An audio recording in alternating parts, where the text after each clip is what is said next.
देखो कल की क्लास में जो मैंने वर्क दिया था ना, वो अपने आप में ही एक बहुत जबरदस्त क्वेश्चन था। हालांकि वो इक्वेशन ऑफ प्लेन से कनेक्टेड था, तो बन गया होगा तो अच्छी बात है, नहीं बना होगा तो अपन अभी डिस्कस कर लेते हैं।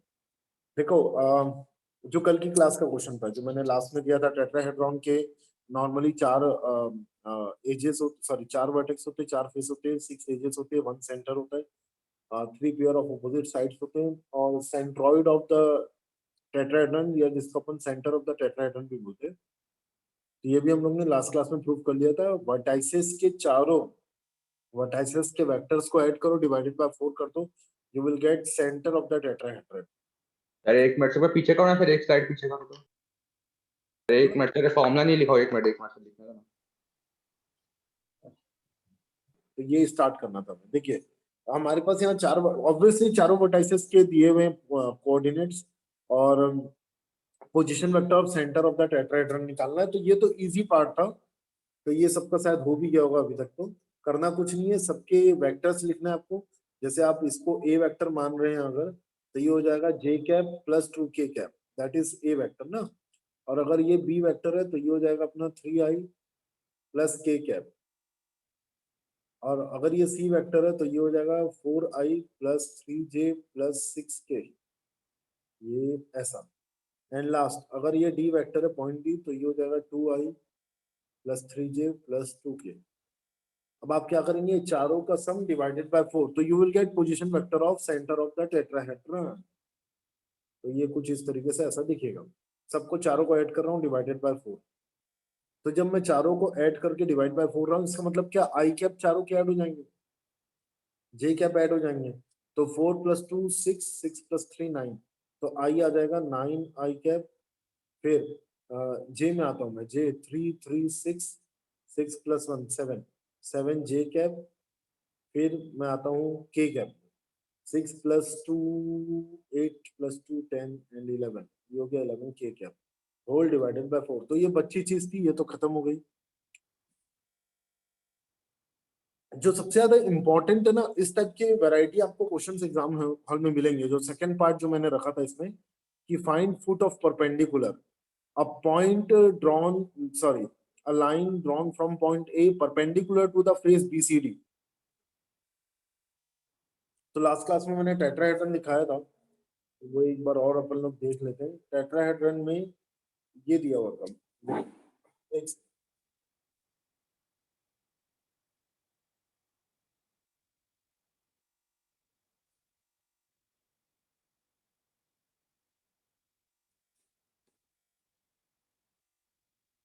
तो देखो कुछ ऐसा।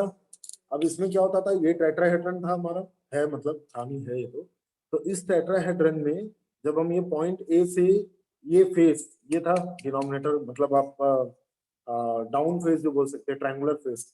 तो जब आप इस पॉइंट से, ये टॉप पॉइंट से, वर्टेक्स पॉइंट से अगर आप परपेंडिकुलर ड्रॉप कर रहे हैं फेस के अंदर में, तो इसमें बॉटम में ये जो मैंने डॉट बनाए हुए हैं, अब तो हर वक्त ये दिखाता रहता हूँ, तो डॉट्स इतने ज्यादा बन गए। जैसे कोई भी एक डॉट मान लो व्हाइट कलर का, वो पॉइंट एन, तो आपको एन का कोऑर्डिनेट्स बताना है। तो ये क्वेश्चन आता है, जरूरी नहीं है टेट्राहेड्रन को लेके आएगा, किसी को भी लेके आ जाता है, बट ये इस टाइप का क्वेश्चन आता है। छोटा निकालो, तो आप ध्यान से देखना है टेक्निक क्या है ना। मैं सबसे पहले निकालूंगा ये जो बीसीडी है ना, बी और सी और डी, ये पॉइंट, जैसे ये ट्रायंगुलर आपको बॉटम दिख रहा है, ये बॉटम आपको पता है। देखो ये चार प्लेन है यहाँ पर, कैसे, ये टेट्राहेड्रन में 4 प्लेन होते हैं। एक ये प्लेन आपको दिख रहा है, ये प्लेन कहलाता है। एक ये प्लेन, ऐसे करके 3 प्लेन तो टॉप में हो गए, और ये बॉटम में एक प्लेन, टोटल 4 प्लेन होते हैं। अब ये तो ऐसा जो दिख रहा है, और जो नहीं दिख रहा है वो तो इनफाइनाइट प्लेन है ही वैसे भी। कैसे, इसके अंदर में भी प्लेन चल रहा है। जैसे एग्जांपल, अगर जैसे आपको कॉपी के पेजेस, कॉपी है क्या?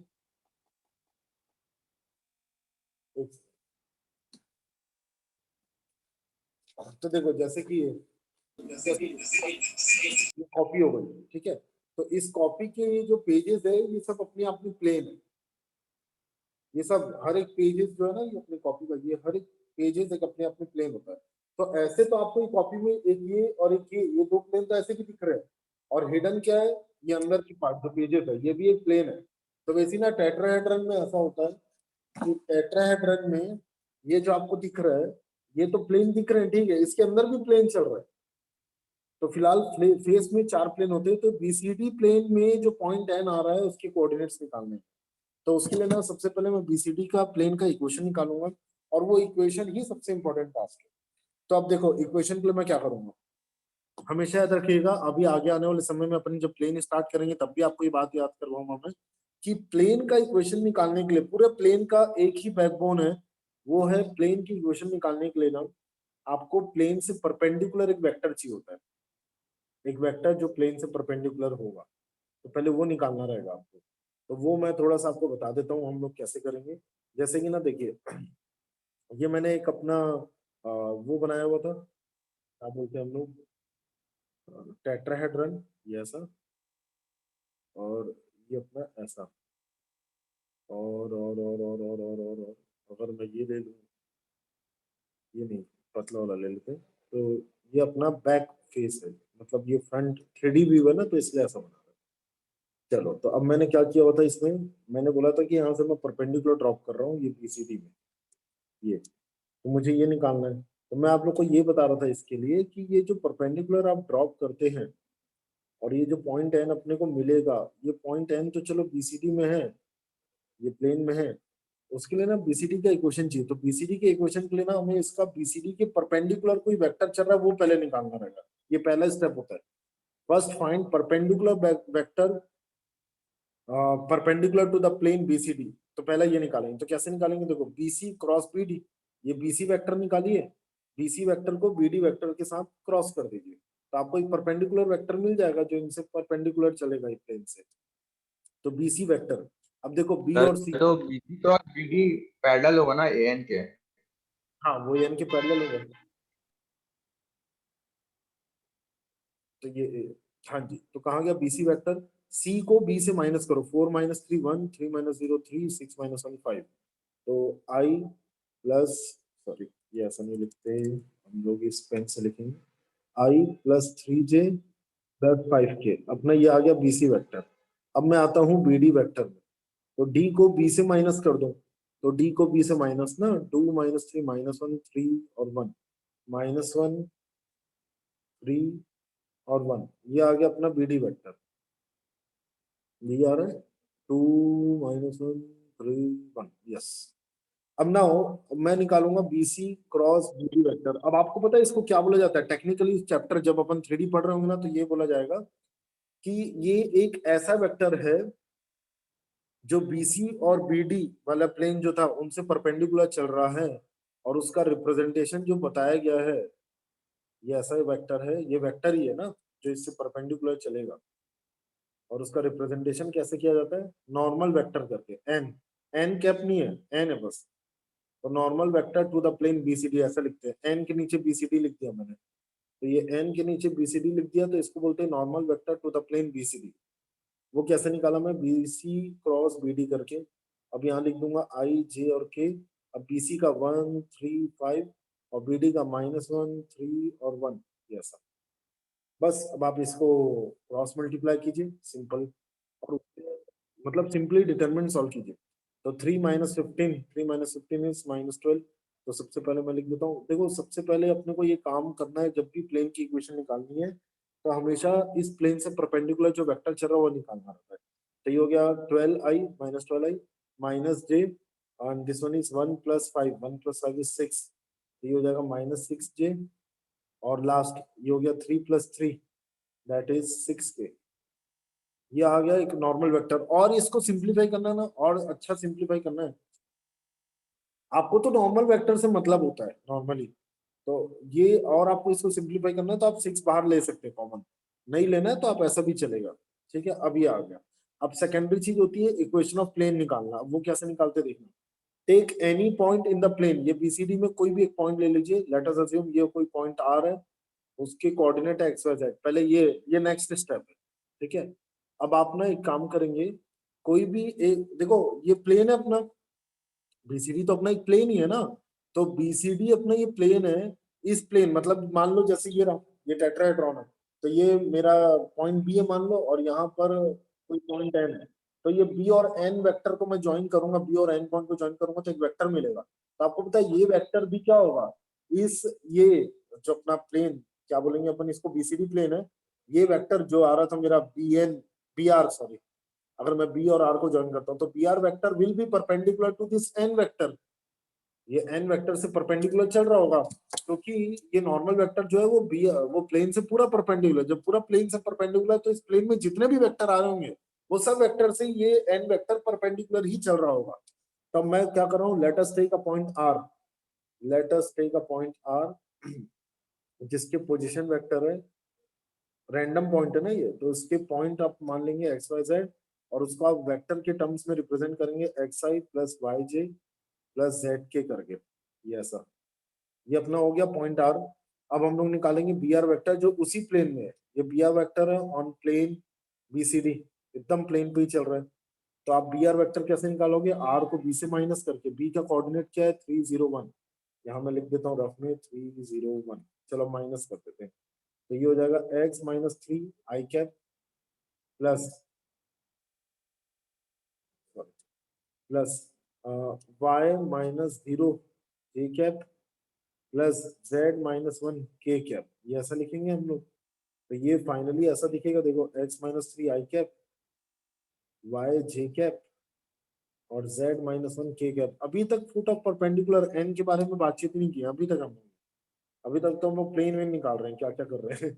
तो ये आ गया हमारा पूरा बी आर वेक्टर। अच्छा ये बी आर वेक्टर ना उस प्लेन से उस प्लेन में आ रहा है, तो हेंस ये B R vector will be perpendicular to this N vector, any doubt है। बीसीडी। अच्छा आपको पता है जैसे मैंने बी आर वेक्टर लिया ना, आप सी आर भी ले सकते हो, आप डी आर भी ले सकते हो, कोई दिक्कत नहीं है। जो मेरा इक्वेशन ऑफ प्लेन आएगा और जो आपका आएगा, अलग अलग पॉइंट लेने से भी प्लेन का इक्वेशन सेम आता है। तो B R is perpendicular to N vector, hence I can say कि B R vector dot N vector क्या होगा, जीरो, डॉट प्रोडक्ट जीरो। तो बी आर को एन वेक्टर के साथ डॉट करो, एन वेक्टर क्या आया था भी हम लोग निकाले थे माइनस 12 आई माइनस 6 जे प्लस 6 के, तो ये एन वेक्टर की साइड में लिख देता हूँ जिसका काम आएगा माइनस 12 आई माइनस 6 जे प्लस 6 के, मेरे ख्याल से ये आ रहा था देखना, हाँ जी। चलो अब इसको बी आर से डॉट करता हूँ। अच्छा डॉट मतलब क्या होता है, आई के दोनों दोनों के आई कोएफिशिएंट मल्टीप्लाई हो जाएंगे, तो X minus 3 into minus 12 plus J का वाई और यहाँ पर जे का माइनस 6 एन वेक्टर में, और यहाँ पर के का जेड माइनस 1 और यहाँ पर के का 6, ये दोनों का आई, दोनों का जे और दोनों का के का डॉट इक्वल टू 0। अब मैं क्या कर रहा हूँ पता है, 6 कॉमन लेके ना 0 के नीचे भेज देता हूँ। मैं वही आपको पहले भी बता रहा था कि कॉमन आप ले सकते हो, उससे क्या सिंप्लीफाई करना बहुत इजी होता है, तो पहले लो या बाद में लो, लेना तो ही। चलो ठीक है, तो 6 कॉमन ले लेता हूँ, तो अंदर में क्या बचेगा -2 × अब मैं थोड़ा ओपन भी करते जा रहा हूँ ना, -2 × x minus 3 that will be -2x plus 6। फिर मैंने यहाँ 6 कॉमन लिया तो ये हो जाएगा -y, मैंने यहाँ 6 कॉमन लिया तो ये तो ऐसे ही रहेगा z माइनस 1 इक्वल्स टू ये आ गया 0। अब आप 6 से डिवाइड कर दो, you will get equation of plane. अब देखो इक्वेशन ऑफ प्लेन क्या आती है, मैं एक काम कर रहा हूँ एक्स वाई के कोएफिशिएंट थोड़े पॉजिटिव भी बना रहा हूँ, तो आप देखना तो मैं सही लिख रहा हूँ कि नहीं। 2x plus Y plus Z, 6 minus 1 तो होता है 5, ये हो जाएगा -5। Sir 2x plus Y minus Z, हाँ सही है, 2x plus Y minus Z और -5 आ रहा है क्या? हाँ सर -5 है। तो -5 को मैं उधर लिख देता हूँ इक्वल टू 5। देखो आप सॉल्व करो, इक्वेशन ऑफ प्लेन ये मिल रहा है। हमेशा इक्वेशन ऑफ प्लेन जो होता है ना, जैसे स्ट्रेट लाइन था ना लास्ट ईयर में, उसका इक्वेशन एक्स और वाई के टर्म्स में आता था, वैसे प्लेन का इक्वेशन ना वेक्टर की दुनिया में एक्स वाई जेड के टर्म्स में आएगा। हालांकि वेक्टर की दुनिया में वेक्टर रिप्रेजेंटेशन भी है स्ट्रेट प्लेन का, कि उसका वेक्टर की दुनिया में उसका इक्वेशन ऑफ प्लेन कैसा दिखता है वो भी है, वो अगली मतलब जब अपना टॉपिक चालू होगा प्लेन तब अपन लोग करेंगे। फिलहाल ये कार्टेशियन प्लेन का इक्वेशन है, कार्टेशियन का मतलब जहां पर एक्स वाई जेड सब आ जाता है। So this is equation of plane. How to find equation of plane? First, first we need to find normal vector which is perpendicular to the plane. वो निकालना रहता है। वो निकालने के बाद आप एक रैंडम पॉइंट लेंगे प्लेन पे, रैंडम पॉइंट लेके आप किसी भी वर्टेक्स गिवन पॉइंट से आप ज्वाइन करेंगे। गिवन पॉइंट जो प्लेन में उससे ज्वाइन करते ही जो वेक्टर मिलेगा उस वेक्टर का नॉर्मल वेक्टर से डॉट प्रोडक्ट करोगे तो इक्वेशन ऑफ प्लेन आ जाता है, हमेशा ये करते हैं। चलिए अब कहानी इसकी चालू होती है, अभी तक तो कुछ चालू ही नहीं किए थे, अब चालू होती है कि एन कैसे निकालना है, अब तो मेन चैलेंजिंग है। अभी का पार्ट, एक मिनट ना। हाँ जी, तो देखिए कहाँ गया, हाँ। अब आप एक चीज देखिए, ये नॉर्मल वेक्टर, ये ए एन जो रेड कलर की लाइन आपको लाइन दिख रही है, ए एन लाइन को डायरेक्शन देने का काम कर रहा है। और ए के वर्टेक्स हमें हमें ऑलरेडी क्वेश्चन में दिए हुए हैं 0 1 2। तो ये ए के वर्टेक्स है, तो मैं equation of line A N निकाल सकता हूँ। Equation of line A N, A point से होते हुए जा रहा है और उसको डायरेक्शन दे रहा है एन वेक्टर। क्यों? क्योंकि N vector is totally perpendicular to A N vector, A N line.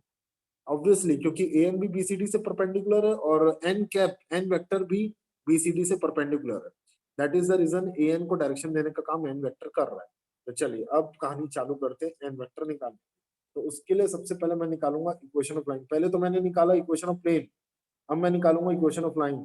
ये अपने आप में 6 मार्क्स का क्वेश्चन है अगर ये बोर्ड में आया तो, और जेई में आ गया तो ये अपने आप में थोड़ा टफ लेवल का पार्ट था ये जो अपन कर रहे हैं। तो equation of line A N निकालने जा रहा हूं मैं।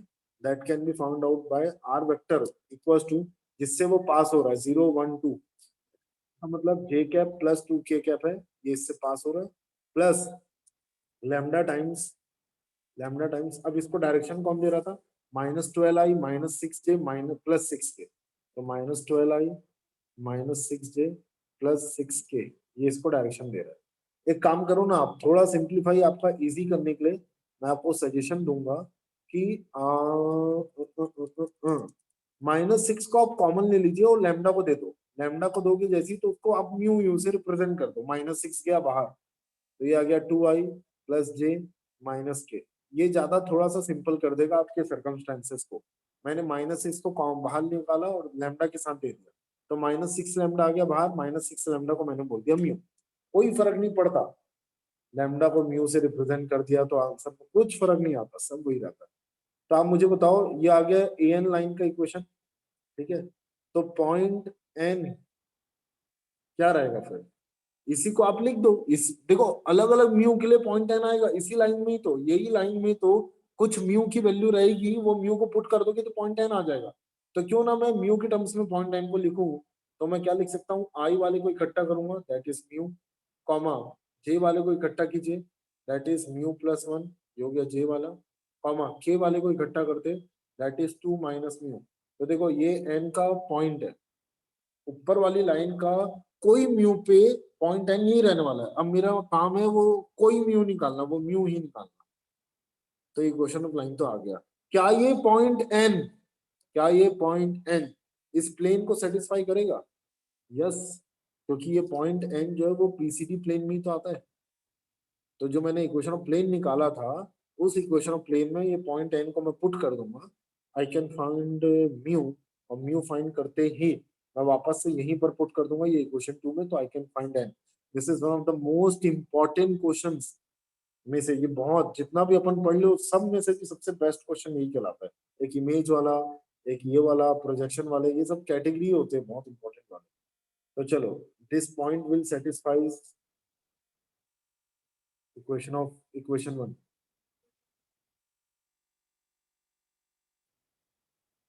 फिर तो इसके बाद के पूरे पार्ट्स बहुत इजी है, ठीक है। चलो अब इक्वेशन 1 को ये सेटिस्फाई करेगा, तो इक्वेशन 1 क्या था वो लिख ही लेता हूं मैं, 2x + y - z = 5, ये है। यहाँ पर मैं पुट कर दूंगा x की जगह म्यू, y की जगह म्यू +1 और z की जगह 2 - म्यू। चलो पुट ही कर देता हूँ, ये हो जाएगा 2 म्यू, ये हो गया म्यू +1 और z की जगह 2 - म्यू = ये आ गया 5। आपको पता ही है प्लस म्यू और माइनस म्यू कट जाएगा, तो यहाँ से हमारे पास 2 म्यू = आ रहा है 2। करो ना, सब कटे गड़बड़ हुए क्या है, क्या गड़बड़ है? -म्यू 2 + म्यू होगा, माइनस माइनस प्लस। यस, क्योंकि क्योंकि यहाँ कटता तो नहीं था। यस यस यस, सही है, ये -z है, -z है तो ये प्लस हो जाएगा। बहुत बढ़िया, बहुत ही बढ़िया, बहुत =5 है। तो देखो म्यू तो पूरा ऐड हो जाएगा 4 म्यू, और ये आ रहा था अपना -1, उधर जाके हो जाएगा 6। तो देखो म्यू की वैल्यू हो जाएगी 3/2। देखना म्यू की वैल्यू ये आ रही है, और जैसे आप म्यू की वैल्यू को इक्वेशन 2 पे पुट करोगे you will get point N. खत्म हो गया क्वेश्चन। इसके और भी तो रास्ते होंगे ना बहुत सारे। नहीं नहीं, पॉइंट एन निकालने का सिर्फ और सिर्फ यही मारा है। नहीं ना सर, बता दो आप ही फिर। चलो अब देखो ये म्यू की वैल्यू जैसे हम लोग यहाँ पुट कर रहे हैं ना, तो ये हो गया 3/2 प्लस दिस इज 5/2 एंड 3/2 ये हो गया -2/, ये तो अच्छा नंबर नहीं आ रहा है। चलो ठीक है, मुझे लगा तो अच्छा 1/2 आ रहा है ये। तो 3/2 5/2 1/2 ये हो गया 0.10। अब देखिए नेक्स्ट टास्क क्या है, ये एन एन निकल गया, ये सेकंड पार्ट निकल गया अपना वॉल्यूम। अच्छा थर्ड, ये फिफ्थ पार्ट कहाँ से आ गया, थर्ड पार्ट कहाँ गया अपना?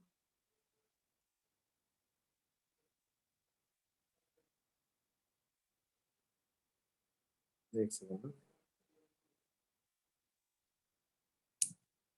एक सेकंड।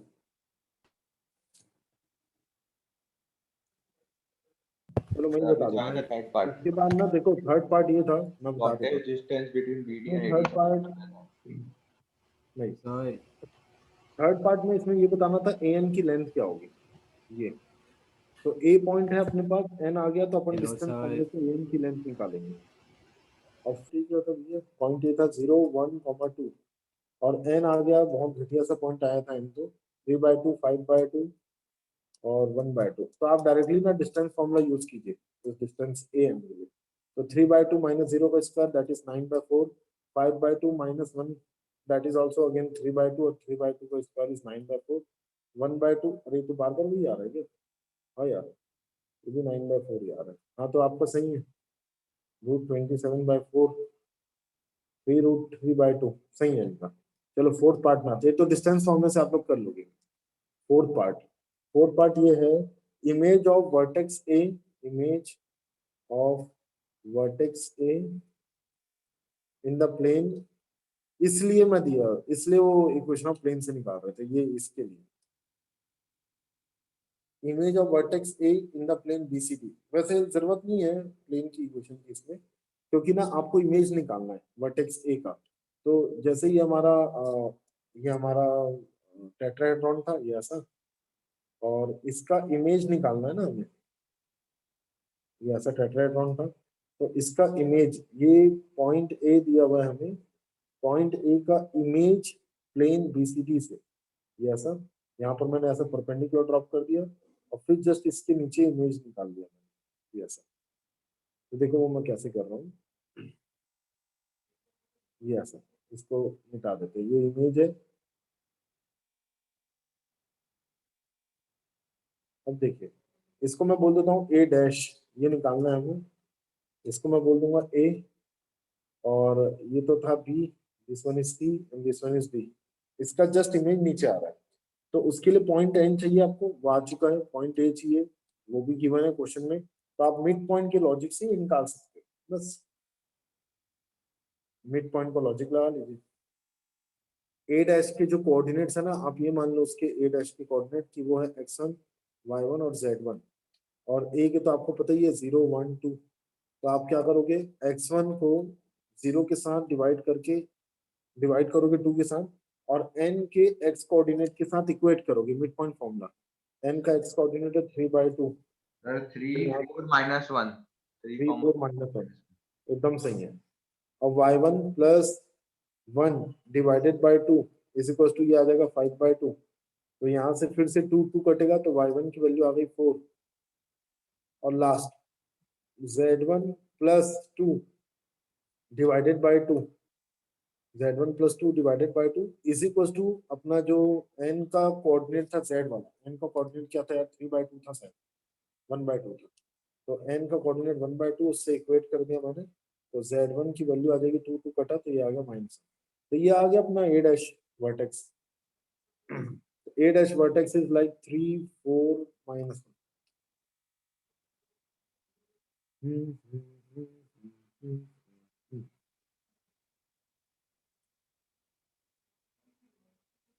मिड पॉइंट का लॉजिक ना, ए और ए डैश में जो इक्वालिटी आ रही है वो एन पॉइंट के थ्रू आएगी, क्योंकि हम प्लेन बीसीडी के रिस्पेक्ट में निकाल रहे हैं। इसका मतलब मुझे पूरे फुट ऑफ एन निकालना पड़ेगा, फुट ऑफ एन से फिर मैं इमेज निकाल। चलो नेक्स्ट, वॉल्यूम ऑफ टेट्राहेड्रॉन, कल ही अपन लोग फॉर्मूला पढ़े थे, that is 1/3 area of parallelogram, या अपन बोल देते बेस, बेस वाला एरिया एरिया ऑफ क्या पढ़े थे कि नहीं पढ़े थे आप, मतलब पता लगा मैं पढ़ाई, वॉल्यूम का फॉर्मूला हम लोग नहीं किए। यस, चलो लिखो पहले यहाँ पर, ये प्रूफ की जरूरत नहीं है, डायरेक्ट वॉल्यूम का फॉर्मूला लिख लो, कोई प्रूफ में जाने की जरूरत नहीं है, सिलेबस में नहीं है। वॉल्यूम ऑफ टेट्राहेड्रॉन का फॉर्मूला होता है 1/3 एरिया ऑफ बेस, मतलब area of triangle into height. Height कहाँ से, फ्रॉम वर्टेक्स, जो भी आप वर्टेक्स ले रहे हो वहां से परपेंडिकुलर ड्रॉप, और इसका मॉड लगा लेना। अगर आपको गलती से ये वैल्यू नेगेटिव, हालांकि आएगा नहीं, बट फिर भी अगर गलती से आ गया तो आप मॉड लगा लेना। 1/3 area of base into height, ये होता है वॉल्यूम ऑफ टेट्राहेड्रॉन का। तो जो टेट्राहेड्रॉन आप लोगों ने हेडिंग डाला था वहां पर ये फॉर्मूला लिख लेना, area of base into height. तो इससे करना है 1/3 एरिया ऑफ पैरेललोग्राम लिख दिया ना मैंने, area of base, base triangle into height. Yes, अब देखो यहाँ पर, अगर मैं ये देखो जो मेरा टेट्राहेड्रॉन है उसके हिसाब से अगर मैं देखूं, ये देखो ये मेरा टेट्राहेड्रॉन है, तो अगर मैं बीसीडी का एरिया निकाल लेता हूँ और एन की लेंथ में निकाल चुका हूँ, और बीसीडी का बस मैं एरिया निकाल लेता हूँ और यहाँ पर पुट कर दूंगा, ठीक है। तो देखिए एरिया बीसीडी का निकालने के लिए आपको क्या करना पड़ेगा, बीसीडी का, क्योंकि मैं ऑलरेडी बीसी और बीडी का क्रॉस कर चुका हूँ, तो मैं एक काम कर रहा हूँ, बीसीडी का एरिया कैसे निकालूंगा, बीसी क्रॉस बीडी करोगे ना तो पैरेललोग्राम का एरिया निकलता है, जो बीसीडी ट्राइंगल को लेके अगर आप पैरेललोग्राम बनाओगे तो वो निकलेगा। इसके साथ अगर आप हाफ मल्टीप्लाई कर दोगे तो एरिया ऑफ ट्राइंगल निकल जाएगा ये, और हाइट है एन, तो सब तो अपन निकाल चुके हैं। तो देखो बीसी क्रॉस बीडी क्या है अपना, कहीं निकाले थे अपन लोग, ये रहा -12i -6j + 6k। ये बीसी क्रॉस बीडी को आप यहाँ पर यूज कर लो, 1/3 और 1/2 हो जाता है 1/6, और उसका ना मॉड -12 का स्क्वायर -6 का स्क्वायर, और ये भी 6 का स्क्वायर, ये होता है बीसी क्रॉस बीडी का मॉड इंटू एन की लेंथ में निकाल लिया था, ये भी थोड़ी देर पहले निकालें, दैट इज √27/4, √27/4, जिसको हम लोग क्या लिखे थे 3√3/2। यस, अब बस इसको सिंप्लीफाई करना। चलो, तो 6 का स्क्वायर कॉमन है, 6 का स्क्वायर कॉमन बाहर निकलते ही बन जाएगा 6, और एक और 6 है बाहर, तो ये हो गया खत्म। अंदर में क्या बचेगा, क्योंकि 6 मैंने बाहर निकाल लिया है, तो 2 का स्क्वायर अंदर बच गया, ये हो गया 4, 4 + 1 + 1, देखना तो ये √6 बच रहा है अंदर, सिर्फ √6 बच रहा है, देख लो, इंटू 3√3/2। अब आपको पता है √6 को आप क्या लिख सकते हो, 2 इंटू सॉरी √2 इंटू √3, तो √2 इंटू √3 जब आप लिखोगे तो √3 और √3 तो 3 बन जाएगा। तो आप इसको कटवट करके देखना, मेरे ख्याल से ये ऐसा कुछ आएगा, 9√3/2 आ रहा है क्या, नहीं 9√2/2, और आपको इसको कट करना है तो बस ठीक, 6.35 आ रहा है। हाँ तो ठीक है, इतना ही ठीक है, और क्या, इतना ही आंसर सही है। ये वॉल्यूम है, डायरेक्ट टेट्राहेड्रॉन का वॉल्यूम निकालने का formula, 1/3 area of base into height. ये स्टैंडर्ड फॉर्मूला है, आपको ये फॉर्मूला याद रखना है, डायरेक्ट आपको एग्जाम हॉल में अगर यूज करने का मौका मिले तो डायरेक्ट यूज कर लीजिए। हालांकि बहुत कम केस आते हैं कि वॉल्यूम को लेके क्वेश्चन पूछे टेट्राहेड्रॉन का, बट अगर आ गया तो भरोसा तो है नहीं उनका, आ गया तो आपको एज इट इज फॉर्मूला लेके सॉल्व कर। चलो 6th, unit vectors normal to the plane ABC and ADC. अब एक यूनिट वेक्टर बताइए जो एबीसी और एडीसी प्लेन के परपेंडिकुलर, अलग अलग निकालना, दोनों के वेक्टर्स बोला है ना, मतलब आपको दोनों अलग अलग निकालना। तो एबीसी और एडीसी, जैसे आपको ये एबीसी प्लेन दिख रहा है, तो वही है उसके, देखो यूनिट वेक्टर निकालना है नॉर्मल, नॉर्मल मतलब होता है उससे परपेंडिकुलर निकालना।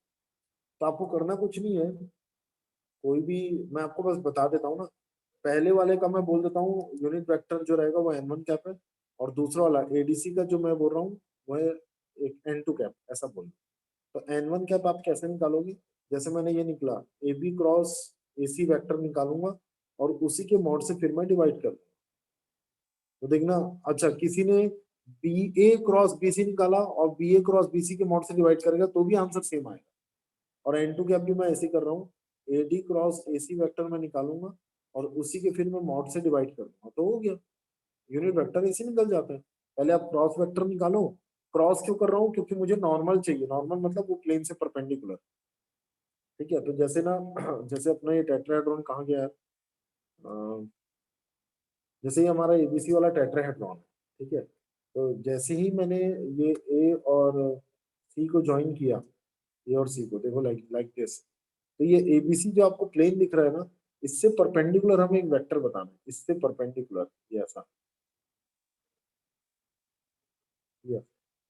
ये निकालना है जो ए बी सी से परपेंडिकुलर चलेगा। तो उसके लिए हम लोग वही कर रहे हैं ना, इसको मैंने n1 वेक्टर नाम दे दिया है, और इसका यूनिट वेक्टर निकालना है तो n कैप नाम दे दिया। तो n कैप क्या करूंगा मैं, ये A B cross A C, ये A B cross A C vector, जैसे अपन लोग ये टेट्राहेड्रॉन ले रहे हैं, तो ये ए बी वेक्टर है और ये ए सी वेक्टर है, तो ए बी क्रॉस ए सी, जब आप राइट हैंड थंब रूल यहाँ अप्लाई करेंगे तो थंब जो रहेगा वो वेक्टर इस प्लेन के देखो परपेंडिकुलर निकल रहा है, तो ये ए बी क्रॉस, इसीलिए क्रॉस करते हैं लोग, तो क्रॉस करेंगे तो एक वेक्टर आ रहा है जो या तो ऐसा जाएगा अंदर या तो ऐसा, कोई दिक्कत नहीं हमें, हमें तो बस वो यूनिट वेक्टर चाहिए। तो यूनिट वेक्टर के टाइम में ना प्लस माइनस साइन, हाँ ये एक और अच्छा है, प्लस माइनस लेना है क्योंकि डायरेक्शन नहीं पता है ना, मतलब डायरेक्शन आपको दोनों लेना है ना, तो एक तो ऊपर जा रहा होगा प्लेन की और एक नीचे जा रहा होगा, आपको दोनों लेना है डायरेक्शन, तो यहाँ पर प्लस माइनस जरूर लगाना, बस फिर आप इसको लेके आंसर लिख सकते हो। आगे बढ़ते हैं। Seventh, shortest distance between the line AD and BC. As you know very well, अगर ये पॉइंट ए है, देखो एक बार ध्यान से, ये पॉइंट ए है, ठीक है, ये ए, ये रहा बी, ये बी, ये रहा सी, तो ये आपको जो आपके फेसिंग में जो दिख रहा है वो है ए बी सी, जैसा ए बी सी, तो जस्ट पीछे में, इस फेस के जस्ट पीछे में जो आ रहा है ये रहेगा पॉइंट डी, ये रहेगा पॉइंट डी। अब ध्यान से देखना ना, तो ये ए है, ये ए है, ये डी है, ये एडी लेंथ, ये एडी लेंथ, इसको मैं ऐसे ही पकड़ा हुआ हूँ, ये ऐसा एक लेफ्ट हैंड से पकड़ लेता हूँ, ये रहा, और ये देख सकते हैं ये है बीसी लेंथ, ये, तो ये एडी लेंथ और ये बीसी लेंथ, ये दोनों के बीच का डिस्टेंस बताना है, ये स्क्यू लाइंस, तो ये कल ही पढ़े हैं अपन लोग स्क्यू लाइंस के बीच का डिस्टेंस का फॉर्मूला। इसके लिए हम लोग क्या करते हैं, पहले हम लोग क्या करेंगे, एडी वेक्टर लिख लेते हैं, और मैं एक काम करता हूँ बीसी वेक्टर, ये दोनों लिख लेता हूँ। जब आप ये दोनों वेक्टर लिख लोगे ना, तो इसका मतलब ये लाइन को डायरेक्शन देने का काम कर रहा है एडी, तो A D, A D, A D, A D, ये रहा ए और डी, 2 - 0 2 3 - 1 2 0, तो 2 2 और 0 आ रहा है, तो ये हो गया मेरा एडी वेक्टर 2 2 0। पहले मैं लिख लेता हूँ, एडी इज 2i कॉमा,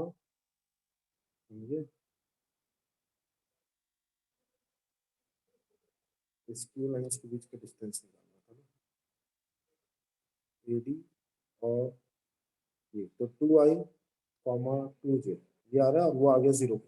अब आते हैं अपन लोग बीसी वेक्टर, बीसी वेक्टर के लिए भी वही सी को बी से माइनस करेंगे हम लोग, तो पहले एडी चेक कर लो, सही है ना, एडी 2 2 0, यस। अब आते हैं बीसी, 4 1 हो गया, 3 हो गया, 5 हो गया, 1 3 5, तो 1 3 5 यहाँ लिख लेता हूँ मैं, ये हो गया आई प्लस 3j और प्लस 5k। अब आप एक चीज देखना, एडी और ये बीसी, अब देखो लास्ट क्लास में अपन क्या देखे, तो दो लाइंस के बीच का स्क्यू निकालने के लिए क्या होता है, पहली बात वो लाइन को डायरेक्शन वेक्टर, आपको थोड़ा और पिक्चर में याद दिला देता हूँ, ये जैसे पी वेक्टर इसको डायरेक्शन दे रहा था लास्ट क्लास में अपन लोग देखे थे, और ये लाइन L1 था और ये लाइन L2 था, और ये क्यू वेक्टर इसको डायरेक्शन दे रहा था, तो डायरेक्शन वेक्टर होना चाहिए, तो आपको पता है यही पी वेक्टर और यही क्यू वेक्टर, यही डायरेक्शन वेक्टर है। अब दूसरी चीज, ये लाइन किसी ना किसी पॉइंट से पास होता रहना चाहिए, वो भी देना चाहिए, देना चाहिए, तो पॉइंट ए दिया हुआ ना, 0 1 2, दोनों ही दिया हुआ, ए और डी कुछ भी यूज कर लो, और बी और सी में आप बी को यूज कर लो, तो बी का कोऑर्डिनेट, तो कोई एक पासिंग पॉइंट चाहिए रहता है, और डायरेक्शन पॉइंट 3 0 1 है, तो बी पॉइंट हो गया 3 0 1, तो यहाँ मैं लिख देता हूँ 3 0 1।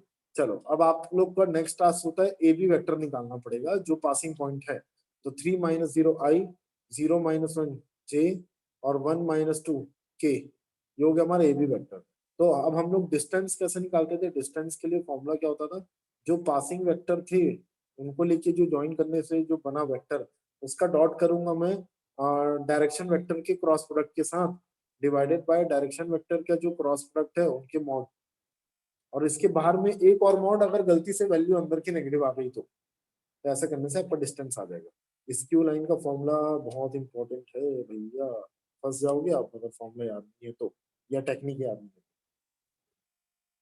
बस अब आप लोग पी क्रॉस क्यू कीजिए, जो वेक्टर आता है उसको आप एबी से डॉट कीजिए, जो भी मटेरियल आता है फिर आप पी क्रॉस क्यू पहले आप निकाल चुके हैं, उसके मॉड से डिवाइड कर दीजिए, टास्क खत्म।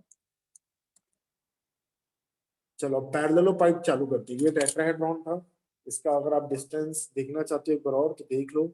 ये देख लो भैया, ए बी वेक्टर क्या आएगा, 3i माइनस जे, ये ए बी वेक्टर हो गया ना, माइनस के, ये हो गया ए बी वेक्टर।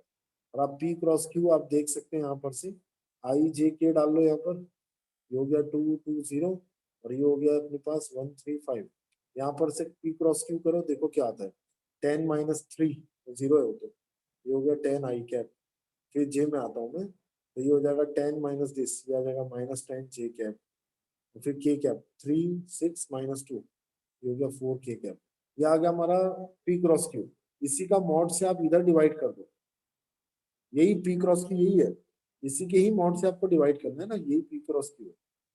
तो इसी के मॉड से आप यहाँ डिवाइड कर दो, तो ये वाला मटेरियल आ गया आपके पास रेडी, पी क्रॉस क्यू आ गया है, ए बी भी आ चुका है, सब डॉट डॉट करो, आंसर देख लो क्या खत्म। हेडिंग डालो पैरेललोपाइप, और कुछ तो नहीं बचा इसमें, नहीं। पैरेललोपाइप जो है ना, वो क्या बताता है, अब वो देखते हैं। पैरेललोपाइप ना आपको वॉल्यूम की वैल्यू देगा। किसकी वॉल्यूम की वैल्यू, एक्चुअली उसको ना स्केलर ट्रिपल प्रोडक्ट में पढ़ा जाता है। स्केलर ट्रिपल प्रोडक्ट क्या होता है वो चालू कर रहा हूँ मैं। तो ये रही हमारी एसटीपी की स्लाइड।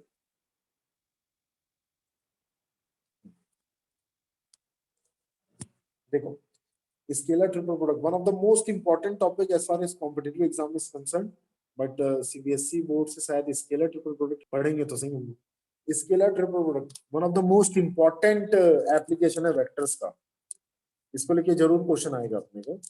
तो इसका डेफिनेशन क्या, देखो इसका डेफिनेशन क्या होता है, दो वेक्टर का क्रॉस किया और तीसरे के साथ डॉट किया, तो ये डेफिनेशन है इसका, mathematical definition, A cross B dot C, that is mod A mod B sine theta N cap. पहले तो एक ए और बी के बीच का एंगल मैं ले लेता हूँ, लेट ए और बी के बीच का एंगल है थीटा।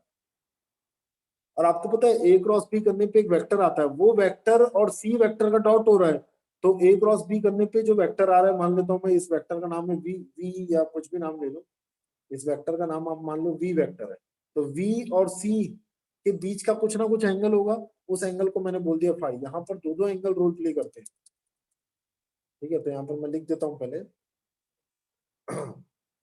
वेयर, ऐसा लिख दो, ये डेफिनेशन है पूरा, बट इतना बड़ा आपको यूज नहीं करना रहेगा। Where theta is angle between A vector and B vector, A vector और बी वेक्टर के बीच का एंगल है, and phi is angle between A cross B, करो आप जो भी A cross B, A cross B क्या होता है, परपेंडिकुलर वेक्टर। कैसा परपेंडिकुलर, जो ए और बी से परपेंडिकुलर चलता है उसी को तो ए क्रॉस बी बोलते हैं ना।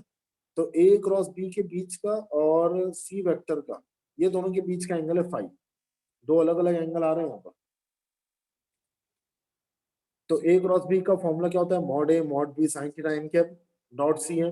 फिर आप किसी वेक्टर को दूसरे वेक्टर के साथ डॉट करोगे तो क्या होता है, जैसे ये पूरा वेक्टर है, ठीक है, तो इस वेक्टर का मॉड, फिर इस वेक्टर का mod into angle between, into cause of angle, तो यही मैं लिखा हूं ना। जैसे कि मैं आपको इसको थोड़ा और टेक्निकली समझाऊं तो ऐसा है, ए क्रॉस बी कोई ना कोई वेक्टर होगा, मैं मान लिया वी वेक्टर है वो, तो V vector mod C vector into cos phi, ये ऐसा लिखूंगा। अब मैं वी वेक्टर के अंदर में डाल रहा हूँ, ये वी वेक्टर क्या है मेरा, ए क्रॉस बी है, तो उसकी वैल्यू अब आप उसका फॉर्मूला जो होता है वो डाल दो। जैसे ए क्रॉस बी का फॉर्मूला डालोगे तो यही तो आएगा, देखो।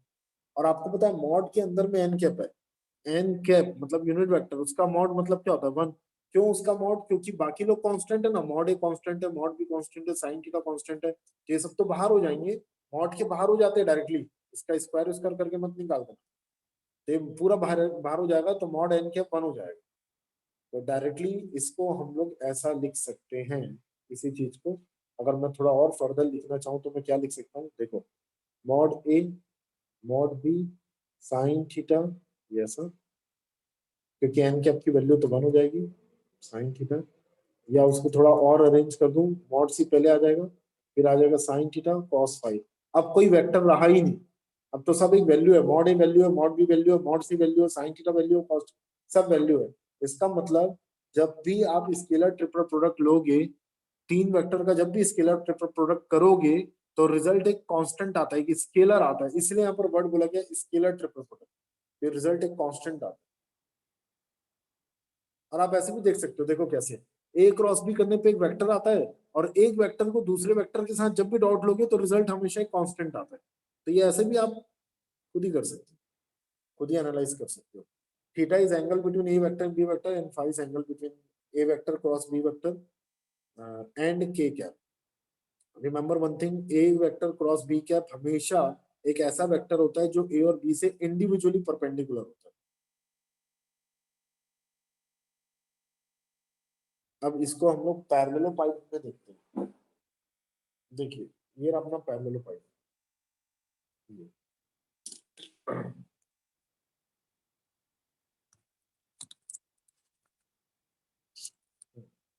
अब ना ये पैरेललोपाइड है। अब ये पैरेललोपाइड में आप देखो, जैसे वेक्टर चल रहा है इसमें, हाँ तो देखो ये एक वेक्टर चल रहा है, इसमें मैं बताता हूँ आपको वेक्टर कैसे चलेगा। पहले तो वो समझते हैं कि ये पूरा पैरेललोपाइड है। अच्छा, ये पैरेललोपाइड का आपको शेप कहाँ से देखने को मिलेगा?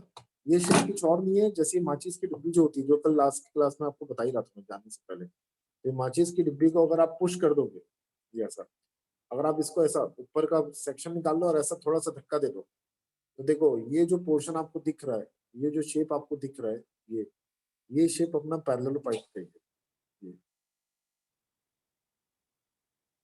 अब देखो, अब थोड़ा अच्छे से दिखेगा।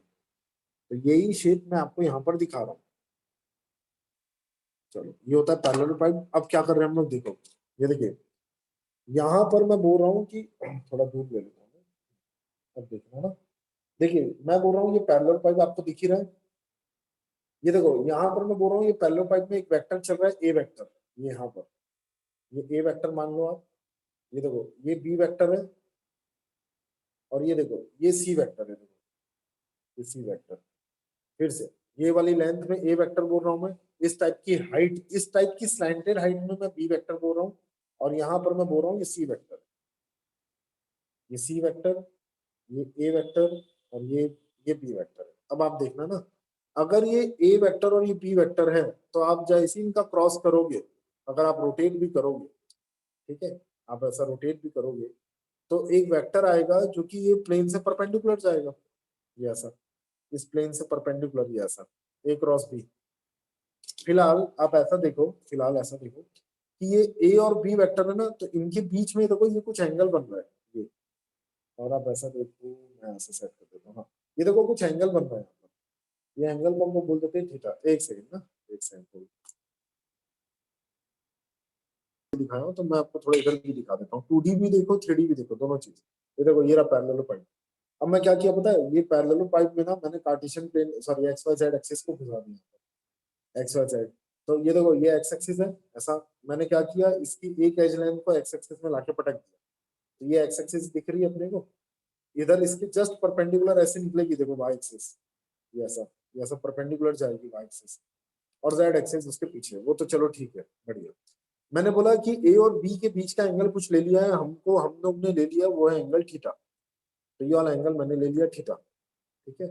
अब ना एक्चुअली क्या किया था सर वो मैंने, एक्स और जेड के बीच में हो गया। हाँ थोड़ा गड़बड़ ले लिया, सही बोल रहे हो आप। एक काम करो, एक काम करो, एक काम करो, ये ए वेक्टर ही लिए थे हम लोग, मैं ये वाले को बी ले लेता हूँ, नीचे वाले को फ्लोर को ले लेता हूँ, क्योंकि ये फ्लोर जैसा ला के रखा हूँ ना मैं। हाँ जी, तो एक काम कर रहे हैं, थोड़ा चेंजेस कर रहा हूँ मैं। ये पैरेललोपाइड में मैंने इसको बी लिया था, उसको बी ना लेके मैं थोड़ा चेंजेस कर रहा हूँ। ये ए वेक्टर है, ये जो नीचे वाला इधर वाला जो वेक्टर था ना उसको बी ले रहा हूँ, और इसको सी, क्योंकि मैंने डायग्राम ऐसा बना दिया।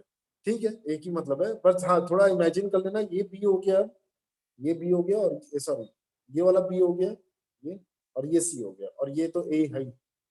तब देखो ये ए है और ये बी है, तो इनके बीच में कुछ ना कुछ एंगल बन रहा है, ये है थीटा, वो मैंने यहाँ बना दिया, और ये सी वेक्टर चल रहा है। तो अब आप एक चीज देखो, ये फ्लोर है, ये नीचे ग्राउंड में ऐसा रखा हुआ है जैसा, तो जैसे आप ए वेक्टर और ये बी वेक्टर, इनको जैसे आप क्रॉस करोगे तो एक वेक्टर आएगा जो फ्लोर से परपेंडिकुलर जाएगा, या तो ऐसा जाएगा या तो नीचे जाएगा, परपेंडिकुलर जाएगा। तो वो ना वाई एक्सिस की तरफ डायरेक्शन ले रहा होगा, ए क्रॉस बी वेक्टर। तो ये ए वेक्टर ले लो, इसको आप 2 मिनट ले, इसको आप बी वेक्टर ले लो, और इधर जो चल रहा था ये मैं ले लिया हूँ सी वेक्टर, ये ऐसा, ये हो गया मेरा सी वेक्टर, ठीक है। अब आप एक चीज देखिएगा, ए क्रॉस बी जो है ना वो इधर वाई एक्सिस की तरफ चल रहा है, तो what I can write here, मैं ये वाई वाई हटा देता हूँ, ये तो आपके समझाने के लिए रखा था मैं।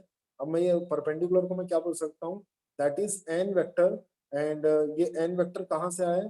फ्रॉम द प्लेन OBDA, ये वो है OBDA प्लेन का ये एन वेक्टर है that is perpendicular to the plane BOAD, इस प्लेन से परपेंडिकुलर है ना, ये एक नॉर्मल वेक्टर आ रहा है। अच्छा, अब हमें क्या बोला गया है पैरेलल, इसके डेफिनेशन में स्केलर ट्रिपल प्रोडक्ट के, कि जो वेक्टर परपेंडिकुलर आता रहता है ना A क्रॉस B जिसको हम लोग बोलते हैं, वो A क्रॉस B और C के बीच का एंगल फाई है, इसी को तो हम लोग बोलेंगे ना A क्रॉस B वेक्टर। तो ये A क्रॉस B जिसको हम लोग नॉर्मल वेक्टर भी बोलते हैं, नॉर्मल वेक्टर भी बोलते हैं, ये भी टेक्निकल नाम है। ये नॉर्मल वेक्टर, अब इधर देखना, ये चल रहा है परपेंडिकुलर वेक्टर, तो सुनो ना, ये परपेंडिकुलर है, तो मैं एक काम कर रहा हूँ, इसका मैग्नीट्यूड डायरेक्शन ना चेंज करके ना यहाँ पर ये वर्टेक्स के साथ जोड़ देता हूँ। तो अब आप एक चीज देखिए, ये कौन है? C वेक्टर है ये, और ये कौन है? Normal vector. तो मैं क्या कर रहा हूँ अब मैं एक छोटा सा काम कर रहा हूँ। छोटा सा काम क्या कर रहा हूँ कि अगर मैं C वेक्टर का परछाई, C वेक्टर की परछाई ये परपेंडिकुलर वेक्टर में ले लूं, जिसको हम लोग टेक्निकली प्रोजेक्शन बोलते हैं, तो अगर ये C वेक्टर का प्रोजेक्शन ऐसा, ये देखो C वेक्टर, इसका प्रोजेक्शन ये अगर ऐसा मैं ये वेक्टर की तरफ ले लूं, तो मुझे ये हाइट पता चल जाएगी, ये पैरेललोग्राम की हाइट। जैसे कि मैं इसको ऐसा रख दिया हूँ नीचे, अब आप ऐसा देखना, तो ये मुझे इसकी हाइट चाहिए, ठीक है, ये देखो। अब जैसे मुझे इसकी हाइट चाहिए, ये हाइट चाहिए, कोई भी हाइट आप बोल लो, या तो ये बोल लो, या तो कुछ भी हाइट आपको बस चाहिए। तो अगर आपको ये हाइट चाहिए, तो मैंने एक काम किया कि प्रोजेक्शन निकालना है, मुझे इसका हाइट चाहिए, यहाँ से लेकर यहाँ तक की हाइट, ये ये ये टॉप पॉइंट है, ये टॉप पॉइंट से लेकर यहाँ तक की हाइट चाहिए। तो मैंने हाइट निकालने के लिए क्या किया, ये वेक्टर ऐसे पकड़ लिया था, ये C वेक्टर, और ये C वेक्टर का मैंने इधर प्रोजेक्शन ले लिया, तो उससे मुझे हाइट पता चल जाएगी इसकी। तो हाइट निकालना क्यों जरूरी है? क्योंकि अब मैं आपको बताने जा रहा हूँ कि पैरेललोपाइड का फॉर्मूला, पैरेललो का मतलब क्या होता है? जो क्यूबॉइड या क्यूब में था ना, कि क्यूबॉइड में हर फेस जो होती है रेक्टेंगल होती है, क्यूब में ईच एंड एवरी फेस जो होती है वो स्क्वायर होती है, पैरेललोपाइड में हर एक फेस पैरेललोग्राम वाले, तो पैरेललोग्राम से मिलके बनाइए। तो पैरेललोपाइड का ये अपना क्यूबॉइड टाइप का जो शेप है, इसका वॉल्यूम निकालने के लिए हम लोग क्या करेंगे, एरिया ऑफ बेस, ये एरिया ऑफ बेस, ये बेस का एरिया इनटू हाइट करेंगे। तो वो हाइट मैं कैसे निकालूंगा, ये सी वेक्टर का प्रोजेक्शन ले लूंगा इधर, ठीक है। तो ये सी वेक्स, अब पहली बात, ये कौन था हमारा A क्रॉस B, तो ये दोनों के बीच में क्या एंगल बताया गया हमें, फाई एंगल, ऐसा बोला गया, ये दोनों के बीच का एंगल फाई है। तो ये था ज्योमेट्रिकली समझना इस टॉपिक को। अब आप एक चीज देखिएगा, ये पैरेललोपाइड का एरिया एरिया, अब देखो वॉल्यूम वॉल्यूम कैसे इसका यूज करना है, और यहीं से मेन टॉपिक चालू होता है एसटीपी का, स्केलर प्रोडक्ट ट्रिपल प्रोडक्ट यही है।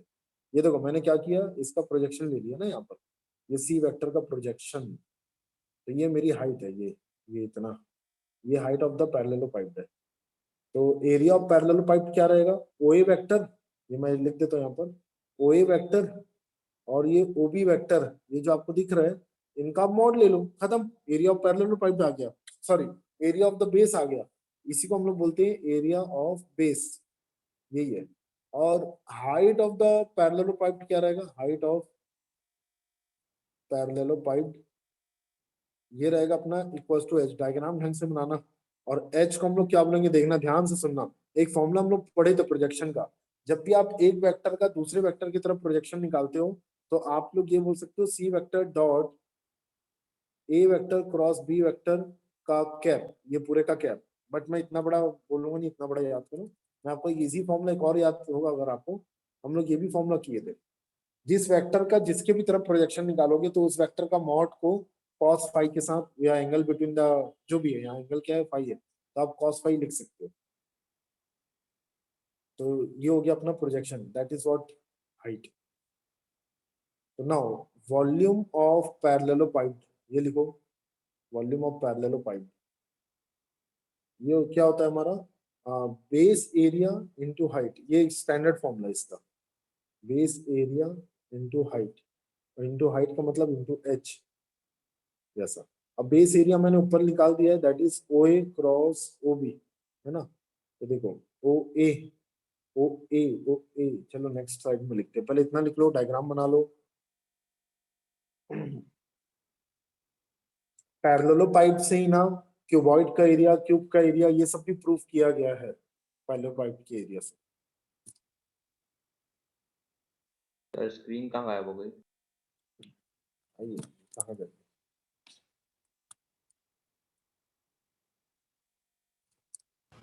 सर आपकी क्लास की रिकॉर्डिंग देना सर। फॉर्मूला प्रूव करते हैं, जो कि one of the most important formula है अपने वेक्टर का, बेस एरिया इनटू हाइट ना। बेस एरिया क्या था मेरा, ये आ गया था, ये इससे मैं क्या निकाल रहा हूँ, वॉल्यूम ही निकाल रहा हूँ, किसका, पैरेलल टू पाइप का।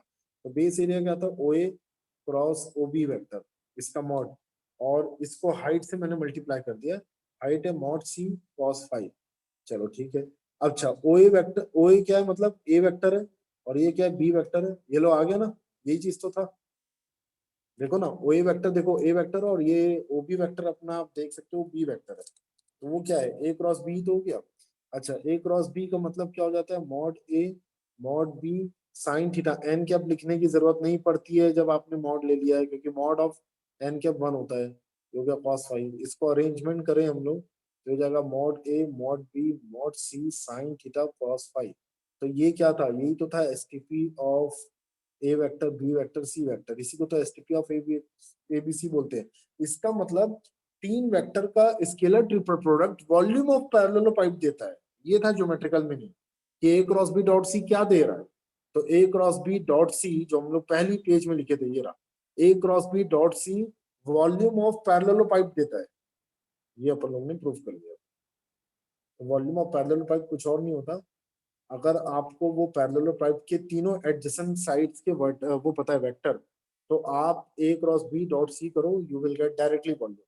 और गलती से वैल्यू नेगेटिव आ जाए, अगर गलती से, तो आप मॉड लगा लो, अगर आपको ऐसा लगे कि नेगेटिव आ जाएगी, तो volume can never be negative. तो ये अपना फॉर्मूला था। अब इसका एप्लीकेशन समझते हैं, है क्या, करना क्या है, यूज क्या है। स्केलर ट्रिपल प्रोडक्ट से बहुत सारी चीजें डेवलप हुई है, मैं बताना चालू करता हूँ, आपको इतना तो बन गया होगा।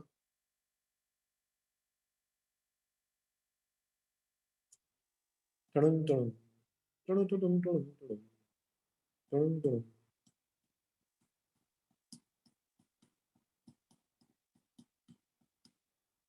चलिए, तो ये तो मैं बता दिया, वॉल्यूम ऑफ पैरेलल पाइप होता है बेस एरिया इनटू हाइट, ये खत्म। नेक्स्ट, अब देखो इंपॉर्टेंट कहानी यहाँ चालू होती है। पहला point, a cross B dot c को बॉक्स प्रोडक्ट भी बोला जाता है, and it is written as a vector B vector C vector, और ब्रैकेट बॉक्स लगा दो, गैप दे देंगे, कॉमा मत लगा देना, ये रिप्रेजेंटेशन है। तो आईआईटी हर वक्त इस रिप्रेजेंटेशन के ऊपर क्वेश्चन पूछता है, ये तो रिप्रेजेंटेशन पता होना चाहिए कि A vector B vector C vector, अभी फिलहाल जितना मैं पढ़ा हूं या पढ़ी हूं उस लॉजिक के हिसाब से, A vector B vector C vector gap देने के बाद अगर मेरे को स्क्वायर ब्रैकेट के अंदर लिखा हुआ है, तो इसका मतलब होता है ए क्रॉस बी डॉट सी। अभी तक जितना मैं पढ़ा हूं, अभी धीरे से और पता चलेगा आपको कि इसकी और भी मीनिंग होती है। ये बहुत इंपॉर्टेंट पार्ट चल रहा है, अगला 25 मिनट बहुत इंपॉर्टेंट पार्ट है। अब सेकंड, जो कि again one of the most important topic है, अगर सी वेक्टर ए और बी के प्लेन में ही आ गया, ये देखो ऐसा, ये देखो ऐसा, अगर ये जो सी वेक्टर था मैं बोल दिया वो ए और बी के प्लेन में ही आ गया, यहीं पर कहीं पर आ गया सी वेक्टर ऐसा, तो आपको पता है ये जो प्रोजेक्शन हाइट, ये जो हाइट थी, 90 हो जाएगी। हाँ जी, तो फाई की वैल्यू पूरी क्या हो जाएगी, फिर फाई उस केस में हो जाएगा 90, है ना। हालांकि फिर ये पैरेललोपाइप्ड रहेगा ही नहीं ना, ये तो दबा दिया मैंने लाइक दिस, ये देखो ऐसा, ये माचिस की डिब्बी आपको दिख रही है, इसको मैंने पहले पुश किया था, और ये ऐसा, तो ये पैरेललोपाइप आपको दिख रहा था, ये देखो थोड़ा सा तो दिख रहा है, अब मैं क्या किया, एकदम दबा दिया, जीरो हो जाएगी बॉक्स। एग्जैक्टली, ये देखो एकदम जीरो हो गया। तो अगर मैंने दबा दिया, क्यों दबा दिया, कि सी वेक्टर है ही नहीं मेरे लिए, ये सी वेक्टर था पहले, अब ये सी वेक्टर है ही नहीं, इसको मैंने दबा दिया सर, ये खत्म, तो volume of parallelepiped will become zero. तो टेक्निकली या लॉजिकली बोलूं मैं, लॉजिकली ये volume of parallelepiped zero आ जाएगा, इसका मतलब स्केलर ट्रिपल प्रोडक्ट जीरो हो जाएगा। उसका टेक्निकल और ज्योमेट्रिकल मीनिंग समझे अपन, तो A vector B vector C vector तीनों की तीनों एक ही प्लेन में है, क्यों, क्योंकि मैंने बोला सी वेक्टर ए बी के प्लेन में आ चुका है। तो when three vectors are coplanar, then their scalar triple product is zero, then their box product is zero, then their volume of parallel pipe is zero। ये इसको लेके तो ना जाने कितने बार आईआईटी में क्वेश्चन आ चुका है, ना जाने इनफाइनाइट आ गया। when three vectors are coplanar, अभी मैं इसको मैथमेटिकली भी प्रूव कर लूंगा, हालांकि ये देख लो आप ना, when three vectors are coplanar then phi क्या रहेगा 90 डिग्री, फाई 90 डिग्री यहाँ पुट करो, cos 90 क्या होता है जीरो, cos 90 जीरो, तो मैथमेटिकली भी वॉल्यूम जीरो हो रहा है। मैथमेटिकली ये दिख गया आपको वॉल्यूम जीरो, वॉल्यूम लॉजिकली भी दिख रहा था, डायग्रामेटिकली अपन जाए तो तो इसलिए जब भी तीन वेक्टर अगर एक प्लेन में लाई करें तो एक तो पहली बात फाई 90 हो जाता है और उनका डॉट प्रोडक्ट 0 होता है, hence we can say all three vectors are coplanar. ये इतना इंपॉर्टेंट है कि मैं नहीं बता सकता, एक्चुअली नहीं बता सकता कितना इंपॉर्टेंट है। इसको लेके क्वेश्चंस आपको अभी सॉल्व करने भी रहेंगे, अभी जेई के बहुत सारे क्वेश्चन इसी को लेके। ये देखो वॉल्यूम ऑफ क्यूबॉइड कहाँ से बना है, आपको पता है वॉल्यूम ऑफ क्यूबॉइड? खुद लॉजिकली बताओ ना। ये देखो पैरेलल पाइप है, अब मुझे इसको 90 डिग्री करना है, सॉरी फाई को 0 क्यूबॉइड कर बनाना है। एग्जैक्टली थीटा को मैं 90 डिग्री कर दूंगा ताकि बेस में 90 डिग्री बनेगा, तभी तो क्यूबॉइड है। और फाई को मुझे क्या करना पड़ेगा? 0। क्यों? क्योंकि सी वेक्टर मैं चाहता हूँ सी वेक्टर इधर आ जाए नॉर्मल वेक्टर की तरफ, तभी तो 90 डिग्री का एंगल दिखेगा ना हर जगह। अगर आप सी वेक्टर को ए क्रॉस बी के साथ ओवरलैप कर दोगे ना, तो सी वेक्टर जो है ना और बी वेक्टर के साथ 90 बनाएगा, ए सब के साथ 90, सब एक दूसरे के साथ 90 डिग्री बना रहे हो। तो थीटा 90 कर दो और फाई 0 कर दो, तो you can get volume of cuboid. यहाँ से वॉल्यूम ऑफ क्यूबॉइड और क्यूब भी बना सकते हो आप। तो थीटा 90 और फाई 0। देखो वेक्टर कितना रियलिस्टिक अप्रोच है, या आप बोल सकते हो प्रूफ है, जो ऑलरेडी डिजाइंड फॉर्मूले थे वॉल्यूम ऑफ क्यूबॉइड क्यूब के। तो कहाँ गया यार हमारा वो टॉपिक? हाँ जी, तो वॉल्यूम ऑफ क्यूबॉइड का फॉर्मूला यहीं से आता है। अगर आप थीटा को 90 डाल दोगे और फाई को 0 डिग्री ले लोगे तो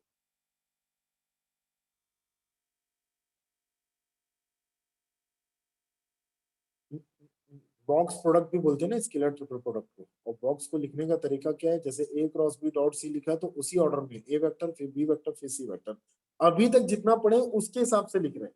अभी आगे 10 मिनट में आपको एक और नॉलेज आ जाएगा तो आपको पता चल जाएगा बॉक्स प्रोडक्ट को ऐसा भी लिखा जाएगा। मतलब ऑर्डर चेंज कर सकते हैं क्या? पहले बी लिख दिया फिर ए लिख दिया फिर सी लिख दिया बॉक्स के अंदर में, वो कर सकते हैं क्या? तो वो चीज थोड़ा आगे जाके अभी क्लियर हो। अच्छा, इसी से आप वॉल्यूम ऑफ क्यूब निकाल सकते हो। कैसे? जब आप यही mod A mod B mod सी, जब तीनों का लेंथ अगर सेम होगा, mod A mod B mod सी का लेंथ अगर सेम है, ये वेक्टर्स का लेंथ अगर सेम है, तो वॉल्यूम ऑफ क्यूब है, खत्म। यही चीज तो है।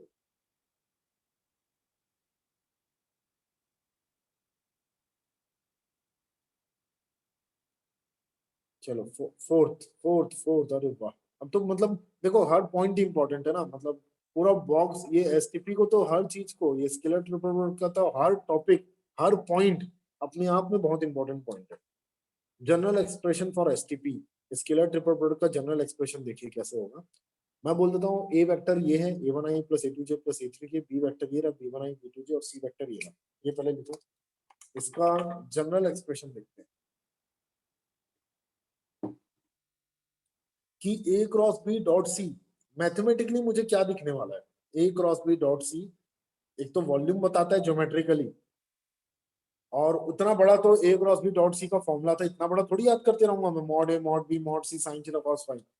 तो इतना बड़ा, ये कॉस फाई है ना सर, ये एंगल है फाई कॉस फाई, तो इतना बड़ा फॉर्मूला थोड़ी याद करते रहूंगा। तो इसका मैथमेटिकल फॉर्मूला क्या है, जो कि बहुत इजी सा फॉर्मूला है, वो अपन देखने वाले हैं फोर्थ पॉइंट में। तो चलो स्टार्ट करते देखो।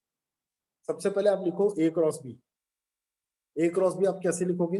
वही, पहले आप क्रॉस लोगे a1 a2 a3 b1 b2 b3, इसको आप डॉट करेंगे सी वेक्टर के साथ। सी वेक्टर क्या है?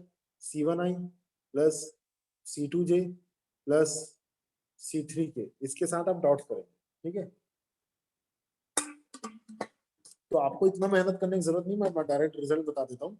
जब आप ये ए क्रॉस बी करके आप वेक्टर निकालेंगे और ये वेक्टर को जैसे आप ये सी के साथ डॉट करेंगे, तो यू विल गेट डिटर्मिनेंट, और वो डिटर्मिनेंट ऐसा आता है a1 a2 a3 b1 b2 b3, जो कि वन ऑफ द इजिएस्ट है, याद भी हो जाता है। तो b1 b2 b3 एंड आएगा आपका c1 c2 c3, a1 a2 a3 b1 b2 b3 और c1 c2 c3।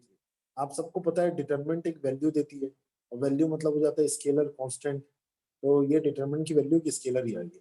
बट याद करने वाली चीज देखो कितनी सिंपल सी चीज हो गई, कि अगर कभी भी मेरे पास ए क्रॉस बी डॉट सी लिखा हुआ है, तो ए के जो आई जे के कोफिशिएंट थे, बी के जो आई जे के कोफिशिएंट थे और सी के जो आई जे के कोफिशिएंट थे, ये तीनों को रो 1 रो 2 रो 3 में अरेंज कर दो, डिटरमिनेंट कर दो, इसका आंसर आ जाएगा। और इसीलिए इस चैप्टर से क्वेश्चन क्यों आता है, इस टॉपिक से क्वेश्चन क्यों आता है?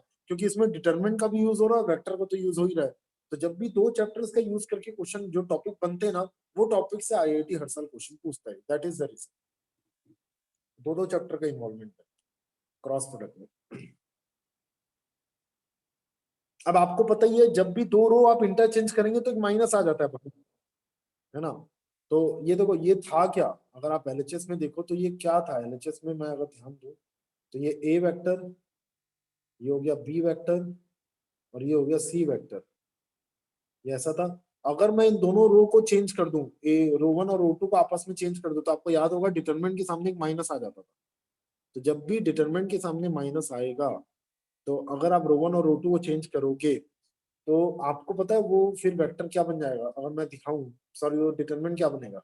अगर मेरे को इस डिटरमिनेंट को देखो, एक बहुत अच्छा सा रिजल्ट है, A1 A2 A3 है, ये B1 B2 B3 है, और ये C1 C2 C3 है। देखना कितनी जबरदस्त चीज है ये।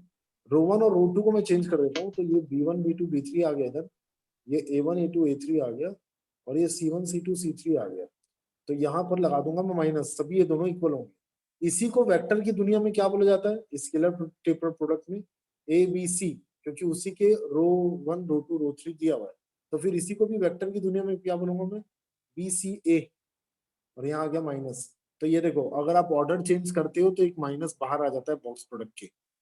ये भी एक इंपॉर्टेंट पॉइंट है, प्रॉपर्टी ऑफ बॉक्स प्रोडक्ट में आता है ये। अगर आप कोई भी दो का ऑर्डर चेंज करते हो तो एक माइनस आ जाएगा। जैसे अब मैं क्या किया हूँ, अब मैंने क्या किया, बी सी ए में से ना, अब मैं क्या कर रहा हूँ, यहाँ मैं माइनस डाल बी देता हूँ। सी होगा ना, सी तो वहीं पर है। तो मैंने कुछ गलत लिख दिया, हाँ जी बहुत गलत लिखा, एकदम सही है। यस, यहाँ तो सी वहीं पर है, सर ए और अगर बी। वो दोनों इंटरचेंज होते तो प्लस हो जाता ना। हाँ अब देखो, ये दोनों वही बता ही रहा था। ये देखो, ये अब मैं क्या किया, सी और ए को चेंज कर दिया, तो एक और माइनस आ जाएगा बाहर, तो माइनस माइनस मिलके प्लस। तो ये देखो, पहले A vector B vector C vector था, अब बी और सी और ए है। अगर आप ऑर्डर वाइज चलते हो तो बॉक्स प्रोडक्ट की वैल्यू चेंज नहीं होती। लेकिन अगर आप ऑर्डर वाइज नहीं चलते हो, कोई भी दो को बस इंटरचेंज कर लेते हो, तो बॉक्स प्रोडक्ट की वैल्यू में एक सामने माइनस आ जाता है। ये अभी नोट डाउन में नेक्स्ट स्लाइड्स में है ये सब पॉइंट्स। ऑर्डर वाइज का मतलब, जैसे अब मैं एबीसी लिया था ना, अब मैंने लिख दिया बीसीए, अब मैं लिख देता हूँ सी ए बी, तो ये देखो ऑर्डर वाइज चल रहा हूँ सी ए बी, तो फिर से बॉक्स प्रोडक्ट की वैल्यू के सामने आप प्लस ही रहेगा, ये दोनों ये तीनों सेम रहेंगे। लेकिन अगर मैं कोई भी दो का ऑर्डर चेंज कर लेता हूँ, देखो बी को ये रखा हूँ, सी को इधर ला दिया और ए को इधर ला दिया, तो देखो मैंने सी और ए की पोजीशन इंटरचेंज किया, तो यहाँ सामने आ जाएगा minus. This is because of property of determinant, determinant की प्रॉपर्टी के कारण ऐसा हो रहा है। कहाँ से कहाँ आ गए, पैरेललो पाइप पढ़ रहे थे, वेक्टर क्रॉस कर रहे थे, फाइव आई एंगल क्या क्या ले रहे थे, अब डिटरमिनेंट में आ गए। तो बहुत ही ट्विस्ट एंड टर्न्स है ये एसटीपी वाले टॉपिक में।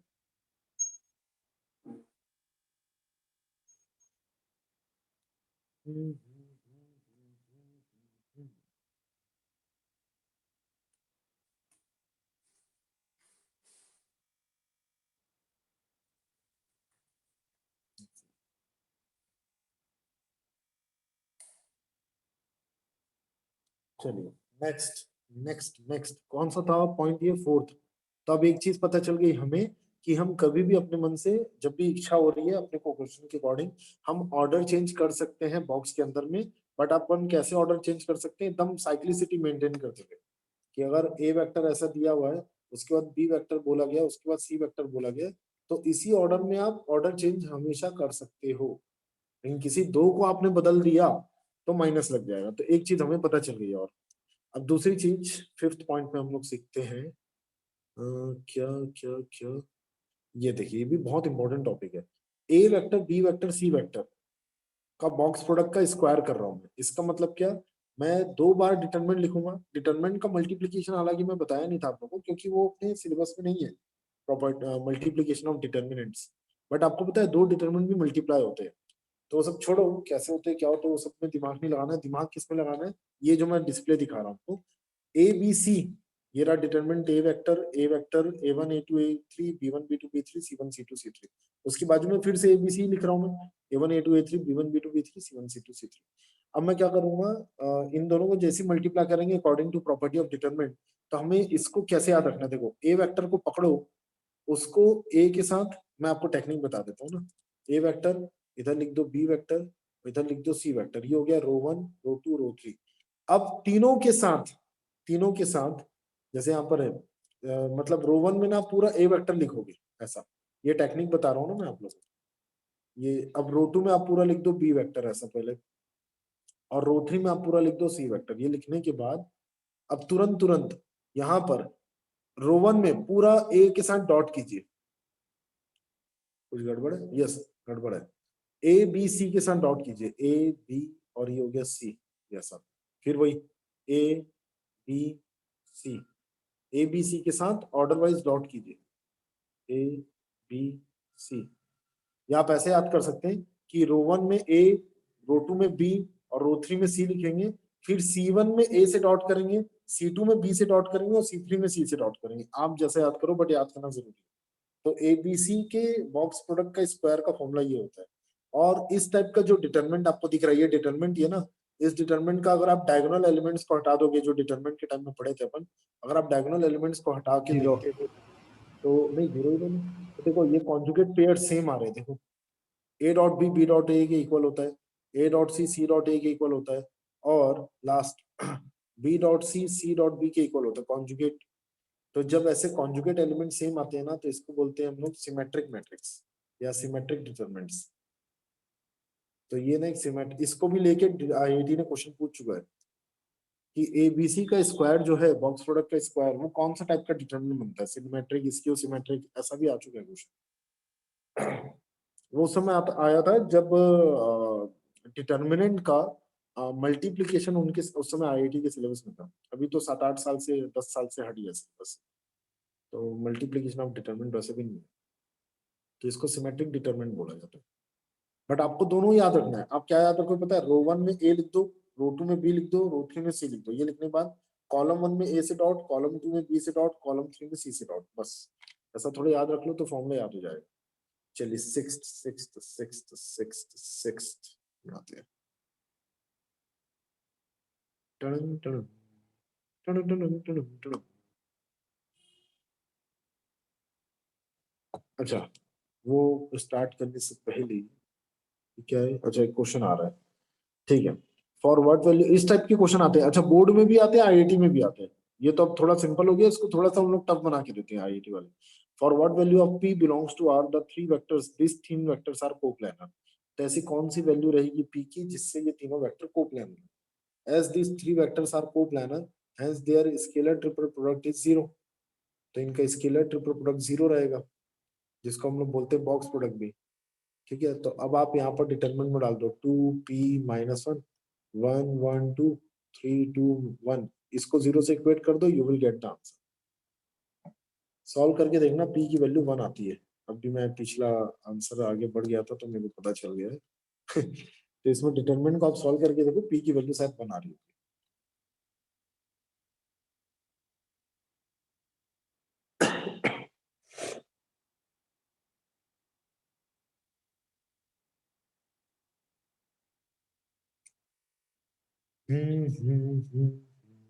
चलो, हो गया होगा सबका, आगे बढ़ते हैं। पी की वैल्यू 1, क्वेश्चन नंबर 2। ये बहुत अच्छा क्वेश्चन आया था। अरे यार एक सेकंड, आप लोग देखो क्वेश्चन,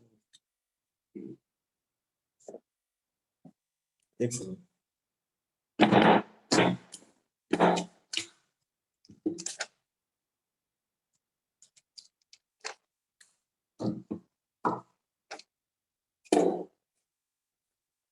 हाँ जी, तो देखो ये क्या है, u वेक्टर दिया, v वेक्टर दिया और w is a unit vector. Then find maximum value of u v w का बॉक्स प्रोडक्ट। इसकी मैक्सिमम वैल्यू निकालनी है, इसकी मैक्सिमम वैल्यू निकालनी है, मैक्सिमम, वो भी w एक यूनिट वेक्टर है। सर W को Li plus Mj plus N के ले लेते हैं, ठीक है, और L plus M plus N को 1 ले लेते हैं। l plus m plus n नहीं होता, l square plus m square plus n square होता है। वही वही सर, वही आप समझ गए। तो भी और कोई है मोहल्ले में? किसी से पूछा जाए, किससे पूछा जाए, किससे पूछा जाए? आरसी कैसे ट्राई करोगे आप? u वेक्टर दिया, v वेक्टर दिया, w एक यूनिट वेक्टर है, then find maximum value of u v w।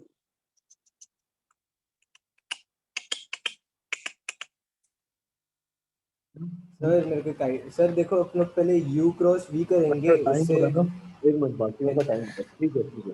चलो लास्ट क्वेश्चन ये फिर सर मैं प्रॉपर्टी। बता रहा हूँ हाँ हाँ सर, पहले हम लोग u क्रॉस v कर लेंगे तो उससे एक आ जाएगा वैल्यू।